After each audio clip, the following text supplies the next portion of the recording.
Hello everyone, welcome to my another vlog. Good morning. Just এখনই ঘুম থেকে উঠলাম আর উঠে মুখটা ধুয়ে তারপর চলে গেলাম টিফিন খাওয়ার জন্য। আর মার পাঁপড়গুলি দেখো একবার ফুলেইনি, ভাজা হয়নি ঠিক করে। যাই হোক, তারপর খেয়ে নিলাম। তারপর চলে গেলাম, কালকে বাজার থেকে নিয়ে এসেছিল শুকরের মাংস, যেটা অর্ধেকটা রান্না করেছি আর কিছুটা রেখে দিয়েছিলাম। একটা নতুন রেসিপি করব। আর এই রেসিপিটা মূলত আমাদের ত্রিপুরী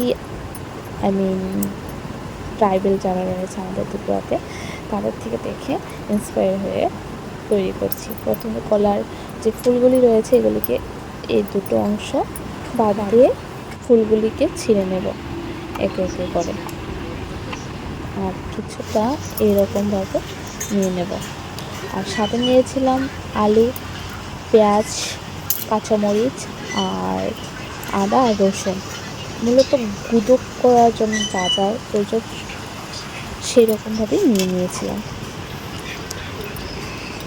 এখন এগুলিকে ভালো করে ধুয়ে নেব।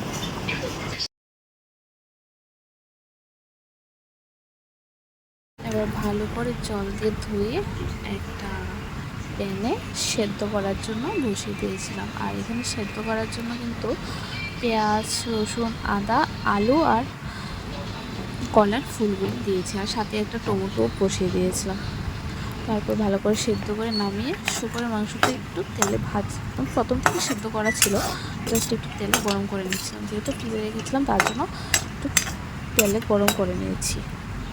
তারপর একটু গরম হয়ে গেলে এর মধ্যে সেদ্ধ করে রাখা ব্যানানা ফ্লাওয়ারগুলি দিয়ে দেব। এবার সব কিছু ভালো করে ফুটিয়ে নেব। তারপর কড়াইতে এগুলি ভালো করে মিশিয়ে নেব। আর তোমরা অবশ্যই জানিও তোমরা কি আগে এরকম করে বানিয়ে খেয়েছো না একদমই নতুন রেসিপিটা। তবে আমি কিন্তু একদম নতুন, এই ফার্স্ট টাইম ট্রাই করছি।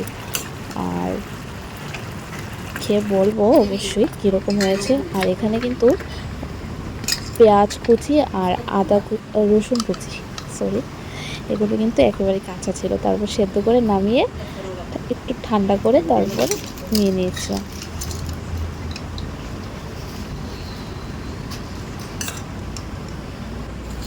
এবার হাত দিয়ে ভালো করে মেখে নেব।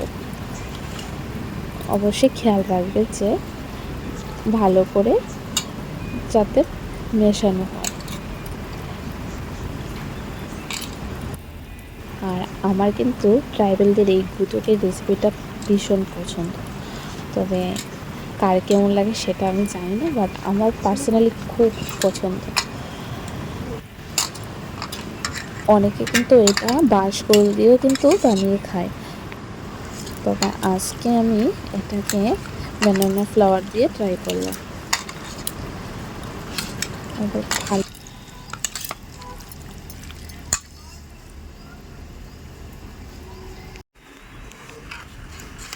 এই দেখো মাখা হয়ে গেছে। এটা অনেকটা কিন্তু গুদক টাইপের। চলো এবার ভাত দিয়ে খেয়ে বলছি তোমাদের কীরকম হয়েছে।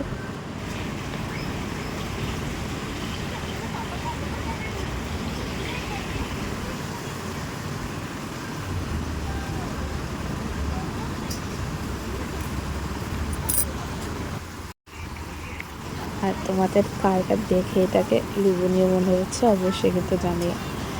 আমার কিন্তু দেখে খুব ভালো লাগছে, তবে জানি না কীরকম হবে। চলো খেয়ে বলছি।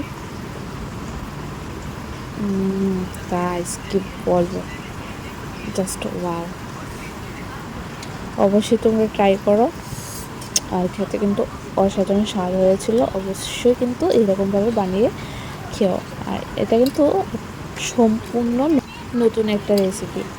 আর আমার মতন যার যার নতুন নতুন রেসিপি খেতে ভালো লাগে অবশ্যই কিন্তু চ্যানেলটাকে সাবস্ক্রাইব করে রেখো নতুন নতুন রেসিপি পাওয়ার জন্য। টাটা।